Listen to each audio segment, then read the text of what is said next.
Result में भी धांधली, परीक्षा में पेपर लीक और कुल मिलाकर के छात्रों का जो विश्वास था कि एक सेंट्रलाइज परीक्षा हो रही है, उसमें अच्छे तरीके से परीक्षा होगी, अच्छा परिणाम ठीक तरीके से आएगा, उन सब के साथ खिलवाड़ हुआ। युवाओं के लिए मोदी की गारंटी का मतलब है पेपर लीक हो जाना। जहां भी इनकी सरकार है सब जगह पेपर लीक की घटनाएं हो रही है। परीक्षा को रद्द करना चाहिए।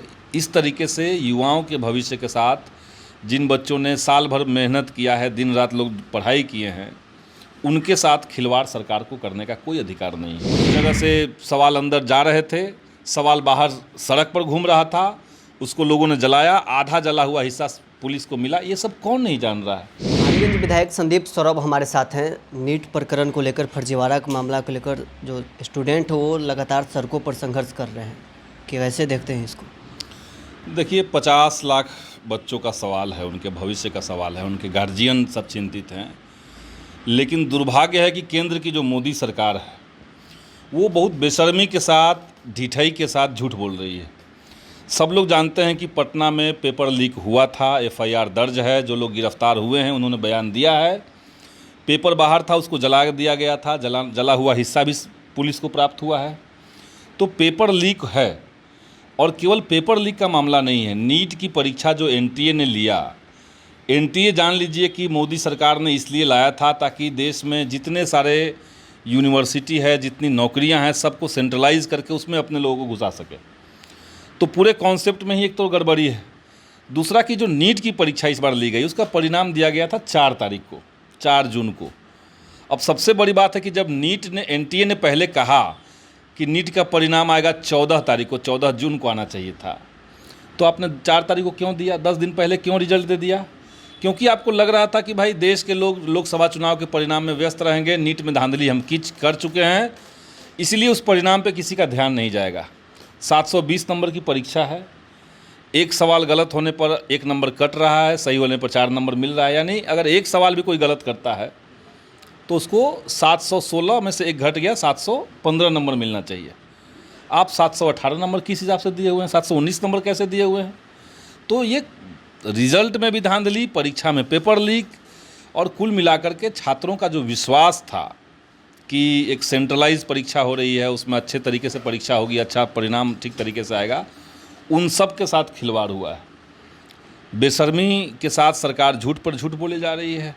अभी हमने देखा कि फैसला ले लिया गया कि जिनको ग्रेसिंग मार्क्स दिए हैं, ग्रेसिंग मार्क्स आप कैसे दे सकते हैं? कोई नियम आपने नहीं बनाया है, कोई क्राइटेरिया नहीं बनाया कि किसको कैसे कितना नंबर का ग्रेसिंग मार्क्स देंगे। अब आप अचानक से करेंगे हम ग्रेसिंग मार्क्स दे दिए हैं, 1500 से ज़्यादा बच्चों को ग्रेसिंग मार्क्स हमने दे दिया है, कैसे दिया है? तो ये पूरा करप्शन, पूरा धांधली, भ्रष्टाचार का मामला है। और जिसको लोग कहते हैं मोदी की गारंटी, तो हम तो यही देख रहे हैं कि युवाओं के लिए मोदी की गारंटी का मतलब है पेपर लीक हो जाना। जहाँ भी इनकी सरकार है सब जगह पेपर लीक की घटनाएं हो रही है, कोई अंकुश उस पर नहीं लग रहा है। तो नीट की परीक्षा में सरकार को चाहिए कि तत्काल पूरी परीक्षा को समाप्त करके, रद्द करके, नए सिरे से नया परीक्षा लिया जाए। केवल 1500 बच्चों का नहीं, अभी जो ये लोग कर रहे हैं केवल 1500 बच्चों का लेंगे। कैसे 1500 बच्चों का लेंगे? फिर मेरिट का कैसे होगा? तो 67 बच्चों ने देखिए 100% मार्क्स ला दिया है। आज तक 2 या 3 बच्चे, मैक्सिमम 4 बच्चे ऐसे थे जिनको आता था 720 में 720। इस बार 67 बच्चे आ गए हैं, और उसमें से अधिकांश बच्चे जो हैं वो एक ही सेंटर के हैं। तो कहीं ना कहीं बड़ी धांधली हुई है, बड़ी गड़बड़ी हुई है। परीक्षा को रद्द करना चाहिए। इस तरीके से युवाओं के भविष्य के साथ जिन बच्चों ने साल भर मेहनत किया है, दिन रात लोग पढ़ाई किए हैं, उनके साथ खिलवाड़ सरकार को करने का कोई अधिकार नहीं है। पर भारतीय जनता पार्टी कह रही है कि जो विपक्ष के लोग हैं वो छात्रों के भविष्य के साथ राजनीति कर रहे हैं। हम राजनीति कहाँ करें? हमने तो कहा कि भाई आप 718 नंबर क्यों लाएं, कैसे दे दिए आपने ग्रेसिंग मार्क्स क्यों दे दिया, किससे पूछ के दिया, क्यों आपने पहले उसका अनाउंसमेंट नहीं किया? तो चुनिंदा लोगों को आप ग्रेसिंग मार्क्स दे रहे हैं। आप कह रहे हैं सेंटर पर टाइमिंग की कमी हो गई थी। कैसे कमी हो गई थी? पहले तो NTA को चाहिए कि वो प्रेस रिलीज जारी ना करे, वो प्रेस कॉन्फ्रेंस करे। 10 तरह के सवाल बन रहे हैं, 10 सवाल पे आप जवाब दे दीजिए। ये क्या कि हम प्रेस रिलीज, कुछ सवाल कुछ उठ रहा है, प्रेस रिलीज में कुछ और बात कर रहे हैं। तो BJP बेशरम पार्टी है, ये कह सकती है, अपनी गलती नहीं कह रही है। एनटीए में जो गड़बड़ी उस पर बात नहीं हो रही है। धर्मेंद्र प्रधान आकर के लगातार झूठ बोल रहे हैं देश की जनता के सामने, उस पर ये लोग बात नहीं कर रहे हैं। पेपर लीक हुआ है बिहार के अंदर, कौन नहीं जानता है। जब नीट की परीक्षा थी तो बिहार के का कौन सा ऐसा अखबार है जिसमें ये नहीं छपा कि पेपर बाहर लीक था।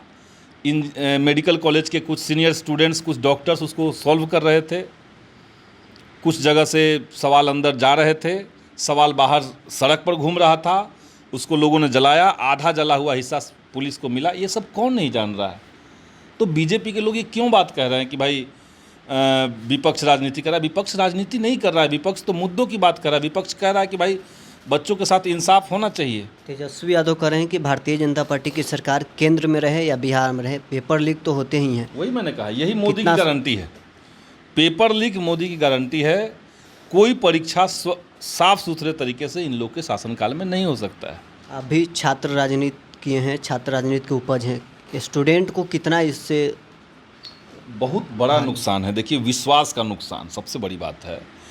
अब जिन बच्चों का नीट में इस बार परीक्षा जिन लोगों ने दिया और उनका तो विश्वास डगमगाया ही था।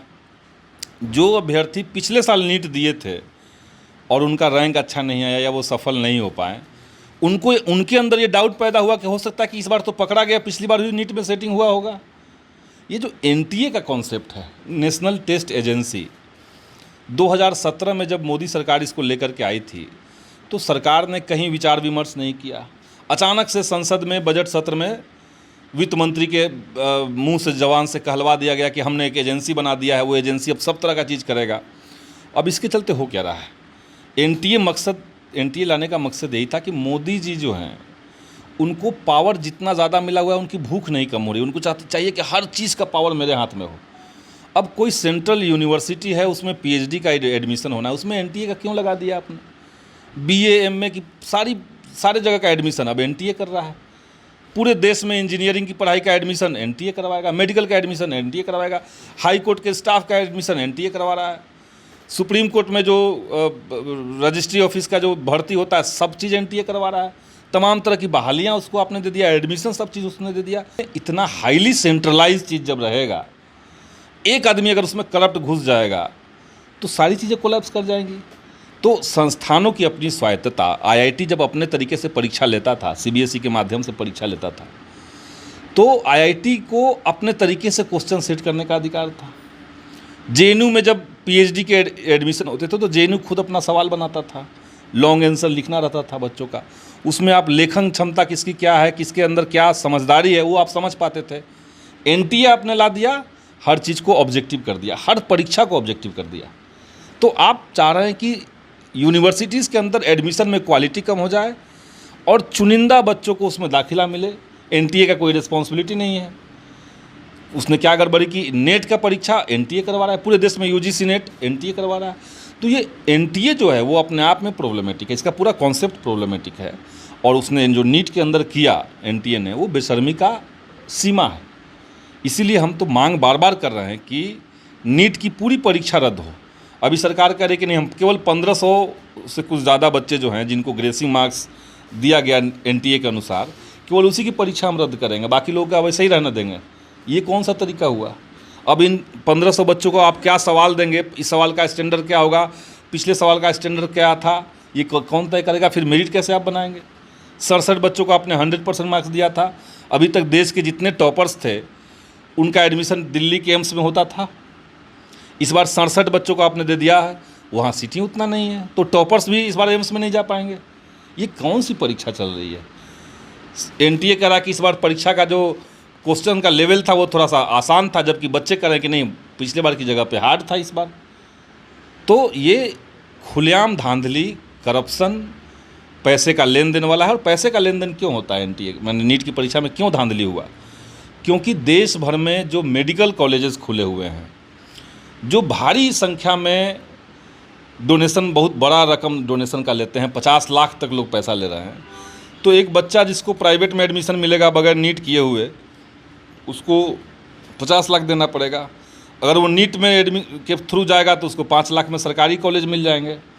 तो बच्चों को लग सकता है कि भाई 5 लाख में हमको सरकारी में एडमिशन ले लेते हैं, 30 लाख किसी को खिला देते हैं भाजपा के लोगों को पेपर सेटिंग, पेपर लीक करवाने में, तो 30 और 5 35, 15 लाख तब भी मेरा बच जाएगा और सरकारी कॉलेज में पढ़ भी लेंगे। तो ये रैकेट जो है, नीट का जो रैकेट है, ये private institutions, private coaching mafia और सरकार और कुछ अधिकारी, इन्हीं का घालमेल से बना हुआ है। एनटीए जब लाया गया था, ये भी एक तथ्य जानने लायक है कि एनटीए जब लाया गया था तो एनटीए का चेयरपर्सन किसको बनाया गया था? एनटीए का हेड कौन थे? मोदी सरकार ने बिना सोचे समझे एनटीए लाया और एनटीए का हेड जिसको बनाया वो मणिपुर कैडर का आदमी था, जो कम्प्लीटली बीजेपी के इशारे पे काम करने वाला आदमी था। आज मणिपुर जो जल रहा है, मणिपुर में जो हिंसा की घटनाएं हुई, उसके रचयिता थे। उसी अधिकारी को ला करके एनटीए का हेड बना दिया गया और उसने पूरे देश के अंदर एनटीए के माध्यम से चीज़ों को सेंट्रलाइज करके बीजेपी को फ़ायदा पहुंचाने की कोशिश की। यही मामला है पूरा एनटीए का। चलिए, तो पालीगंज विधायक संदीप सौरभ हमारे साथ थे। इन्होंने साफ तौर पर कहा है कि छात्रों के लिए एक बहुत बड़ा नुकसान है और इन्होंने परीक्षा रद्द करने की भी मांग की है। पटना से न्यूज़4नेशन के लिए नरोत्तम।